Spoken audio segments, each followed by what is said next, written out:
Hello and welcome. You're tuned into this special mutual fund YouTube corner. I'm Sonal Bhutra and today we are going to be discussing all about value funds versus growth funds. What do they mean? Is it the right time to invest in one of the categories, and what are the returns looking like, including what the differences would be in these two categories? Let's get in Amol Joshi, who's the founder of Rupee Investment Services, to just decode that for you. Amol, thank you so much for joining us here on CNBC-TV18. Well, that's really the first question. What is the difference between growth funds and value funds if an investor wants to look at these categories? Right. Good afternoon, Sonal. Thanks for having me over. So this is the fundamental difference between growth and value. Growth, as the name suggests, if you're a stock picker or if you're a fund manager, typically you are looking at companies, a set of companies that will grow over and above. That will outperform the market. Now, outperformance will come from the financial parameters. It will come from the re-rating in P ratios. It will come from the higher earning per share, or it will come from the rapid growth rate that a particular company is exhibiting compared to the peer group. So that stocks or a group of such stocks can be called as value stocks. And there are typically, growth stocks. And there are typically mutual funds that follow a growth philosophy or more commonly known as quality kind of a franchise. The mutual funds that follow, these are called as growth-oriented mutual funds. Coming to the other side of the spectrum, value. Right? So value stocks are typically stocks that currently are not favored by the market. Market is not giving that stock a proper valuation that it deserves, and it reflects obviously in the share price. The stock is doing well in all other parameters. There are no fundamental issues compared to the peer group, compared to the general market environment, but that stock is unrecognized. It's not recognized very well by the market, because of which the price remains depressed. And if the price remains depressed, you will typically have a higher dividend yield, lower P ratio, that kind of a scenario. So these set of stocks, if you want to make a bouquet of such funds under a mutual fund wrapper, those will be called as a value-oriented mutual fund scheme. Okay, we get that point. That's a helpful explainer. So does it mean that an investor can invest in both the categories at the same time? What is the basis of investment here? Right. So, well, absolutely, yes. The way investor can invest in multiple asset classes, it could be fixed income, it could be equity, it could be precious metals, gold, it could be international equities. Similarly, within equity also, we do not suggest our clients to go, all out into any one particular category, be it small cap, be it multi-cap, or so on and so forth. So, investor, to answer your question, yes, investor can invest into both category of funds.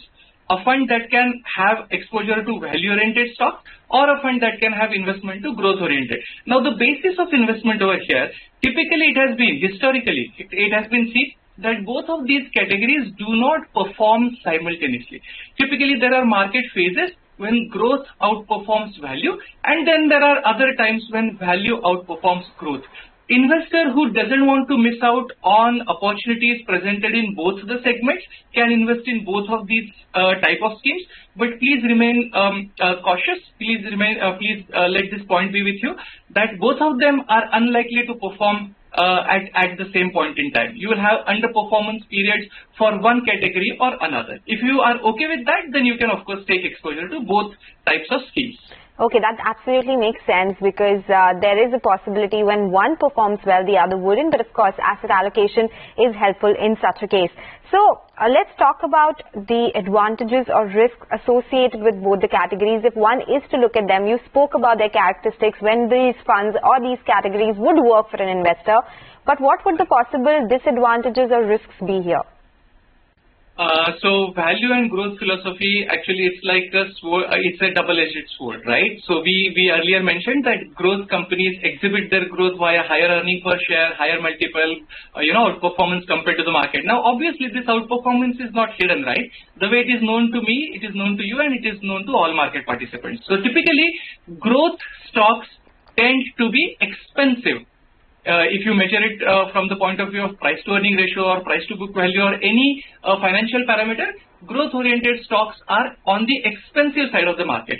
And when the correction sets in, these stocks exhibit both types of correction. One is broader market correction, as well as second one is valuation correction. To explain it in maybe one or two lines, if a particular stock is trading at 45 price to earning multiple, and if all the stocks in that sector are trading at, let's suppose, 30 multiple, then during a corrective phase, this stock will correct more to come at an average peer group level. This is a theoretical example, of course.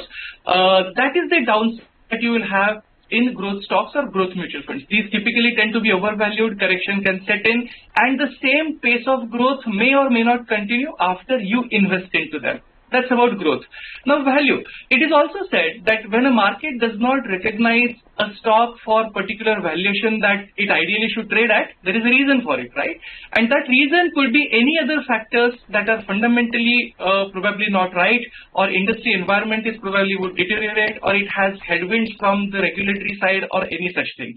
So value stocks, or value mutual funds, the downside could be that it remains unrecognized in terms of valuation for longer period than what you can hold on to. That's probably point number one.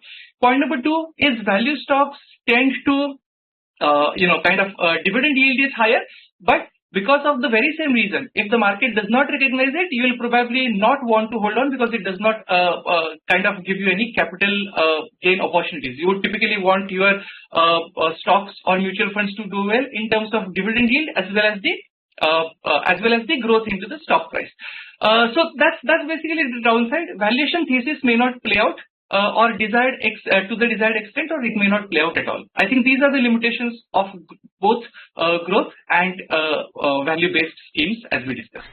Okay, thank you for that. Amol, last question before we let you go. Say one has to identify growth and value stocks. What would some pointers be which you would want our viewers to know, making it easier for them to identify that yes, this is a value stock or this is a growth stock? Right. So for answer of this question, let's start from value. Value typically would have lower P ratio compared to the peer group. Value stock or value mutual fund, the bouquet of the portfolio, would typically have higher dividend yield. It would be a market underperformer or peer group underperformer because without having any significant issues going on with the company or with the stock. This happens with peer group as well as general stock index as well. This is about value. This is how you can recognize them. Value stocks. And regarding growth stocks typically will be trading at a higher P multiple compared to the group or compared to the index. Obviously, since the share price is higher, the dividend yields are lower. That is also one of the markers that you can use to identify growth stock. And typically, these stocks are also momentum stocks in terms of these will be market outperformer. If market at any stretch of, let's say, 12 months, if the market has gone up by, let's say, 30%, growth stocks would have grown at a much higher pace of, let's say, 40, 45, 50%. These are some of the markers that you can use to identify or separate growth stocks from the value ones. All right. Okay, Amol, it was a pleasure speaking with you. Thank you so much for joining us and explaining these two categories and being so helpful to our viewers as well. We'll take your leave on this edition of a very special mutual fund YouTube corner. Stay tuned for more updates.